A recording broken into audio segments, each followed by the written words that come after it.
جی تو پہلے تو وہی بخاری شریف کی جو حدیث انہیں پیش کیا تھا اور جس کے اوپر کہا تھا کہ مفتی صاحب پہلے اس کا جواب دے دیں. وہ بخاری شریف کی حدیث انہیں یہ کہہ رہا تھا کہ بخاری شریف کے اندر کوئی حدیث ہے اور اس کا اسکرین شاٹ بھی اس نے مجھے بھیجا تھا کہ جو دھرتی پر سردی گرمی ہوتی ہے وہ جہنم کے سانس لینے کی وجہ سے ہوتی ہے. اسلام کا ایسا ماننا ہے کہ جہنم کو اللہ تعالیٰ نے حکم دیا تھا تو سال میں ایک بار گرم سانس لیتی ہے، ایک بار ٹھنڈی سانس لیتی ہے، تو اسی کے کارن اس دھرتی کے اوپر سردی اور گرمی ہوتی ہے. اصل میں ان لوگوں کا یہ بات کو اس نے ثابت کیا ہے.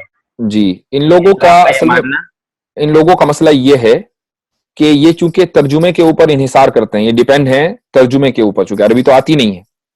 اور جب عربی نہ آنے کی وجہ سے یہ سارا مسئلہ کھڑا ہوتا ہے. اب ترجمے کی غلطی کو یا کسی مترجم کی جو ٹرانسلیٹر ہے اس کی رائے کو یہ سمجھتے ہیں کہ یہ اسلام کا قصور ہے.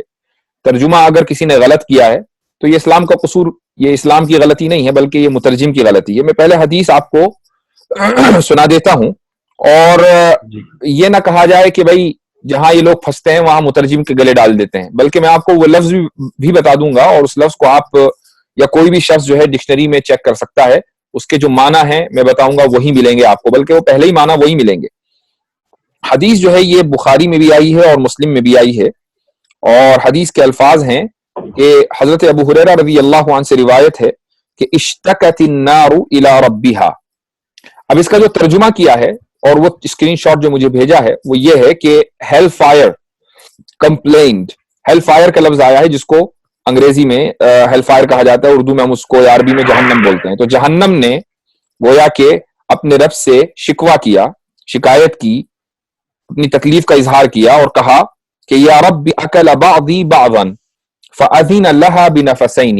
اے رب میرے ایک حصے نے دوسرے حصے کو کھا لیا ہے تو اللہ نے اس کو 2 سانس لینے کی اجازت دی. نفس فی الشتاء و نفس فی الصیف، ایک سانس گرمی میں اور دوسرا سانس سردی میں.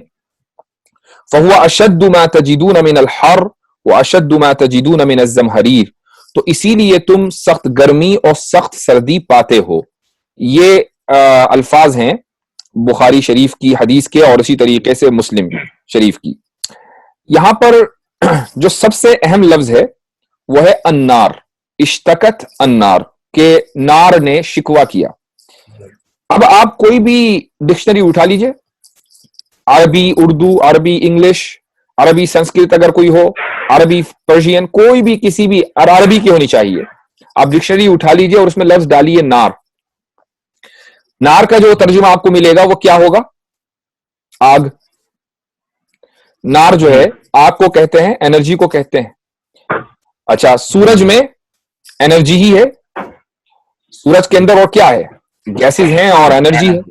تو یہاں پر جو النار ہے اس سے مراد جہنم نہیں ہے، ورنہ تو لفظ ہوتا جہنم. جہنم تو خود عربی زبان کا لفظ ہے. یہ ہوتا کہ اشتکت جہنم. نار کا لفظ آیا ہے. اس کا مطلب یہ ہے کہ اللہ تعالیٰ نے جب سورج کو پیدا کیا تو اس کو انرجی ریلیز کرنے کی اجازت دی، اور اس کی وجہ ہے کہ اگر یہ اجازت نہ دی جاتی، اس کی ایک مثال دیتا ہوں میں آپ کو. پریشر کوکر ہے، پریشر کوکر کے اندر بھی انرجی ہوتی ہے، وہ انرجی بھاپ کی ہوتی ہے.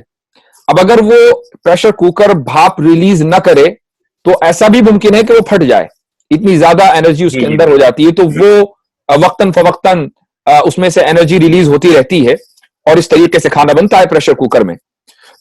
تو ایسے ہی سورج کے اندر جو انرجی ہے وہ ریلیز ہوتی رہتی ہے. تو اللہ تعالیٰ نے سورج کو اجازت دی اپنی انرجی ریلیز کرنے کی. یہ مطلب ہے حدیث کے ابتدائی ٹکڑے کا. اب اس کے بعد آپ صلی اللہ علیہ وسلم کی جو حدیث ہے وہ یہ ہے کہ اللہ نے سورج کو 2 سانس لینے کی اجازت دی. تو کیا صرف سورج 2 ہی مرتبہ انرجی ریلیز کرتا ہے؟ ایسا نہیں ہے، بلکہ کانسٹنٹلی جو انرجی ہے وہ سورج سے ریلیز ہوتی رہتی ہے. تو 2 سانس کا مطلب کیا ہے؟ دراصل 2 سانس کا مطلب مکہ اور مدینہ کے جو 2 سیزن ہیں ان کو بیان کرنا مقصود ہے. چونکہ اس علاقے کے اندر سال میں 2 ہی سیزن ہوتے ہیں، تیسرا چوتھا سیزن ہے ہی نہیں. کچھ علاقوں کے اندر 4 سیزن ہوتے ہیں، گرمی ہے، سردی ہے، بہار کا موسم ہے، پتجھڑ کا موسم ہے. کچھ علاقوں کے اندر 3 سیزن ہوتے ہیں، اور اس علاقے کے اندر مکہ اور مدینہ میں صرف 2 ہی سیزن ہوتے ہیں. یا تو گرمی ہوگی یا گرمی کی شدت میں کچھ کمی آ جائے گی, اسی کو سردی بول دیا جاتا ہے. تو ان دو سیزنوں کو بیان کرنے کے لیے کہ دو ہی سیزن ہے یہاں پر, آپ صلی اللہ علیہ وسلم نے یہ تعبیر اختیار کی اور کہا کہ سورج 2 مرتبہ گویا کہ اپنی انرجی ریلیز کرتا ہے.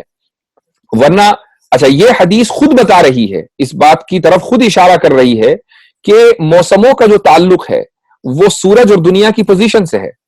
سورج اور دنیا کی جو پوزیشن ہوگی وہی اسی اعتبار سے سیزن آئے گا, کہیں سردی آئے گی کہیں گرمی آئے گی. ہم دیکھتے ہیں کہ بعض مرتبہ جب ہمارے علاقے میں یعنی جو نارتھرن ایٹماسفیئر ہے وہاں گرمی ہوتی ہے تو سدرن ایٹماسفیئر میں سردی ہوتی ہے.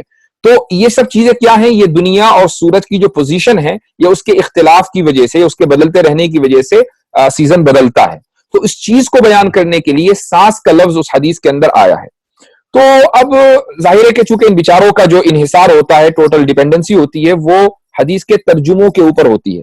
اور ترجموں سے آپ معنی کبھی نہیں سمجھ سکتے, ترجموں سے آپ مس گائیڈ تو ہو سکتے ہیں, لیکن جب تک کہ آپ جس زبان میں وہ ٹیکسٹ ہے اس زبان کو نہیں سمجھیں گے تب تک آپ کے ذہن میں یہ اس طرح کے الٹے سیدھے سوالات آتے رہیں گے. اس حدیث سے صاف پتہ چل رہا ہے, بلکہ یہ ایک بہت ہی سائنٹیفک حدیث ہے, اس حدیث سے صاف پتہ چل رہا ہے کہ زندگی کا جو دار و مدار ہے وہ سورج کے اوپر ہے, اس انسانی زندگی کا. اور یہ حقیقت ہے. آپ سورج کو تھوڑی دیر کے لیے تصور کر لیں کہ سورج نہیں ہے, تو سورج نہ ہونے کی وجہ سے اس پورے سولر سسٹم میں, اس دنیا ہی میں نہیں پورے سولر سسٹم میں کہیں بھی کسی بھی طرح کی کوئی زندگی کا کے آثار نہیں رہیں گے. یہ اس حدیث کا مطلب ہے. جی آگے چلیے.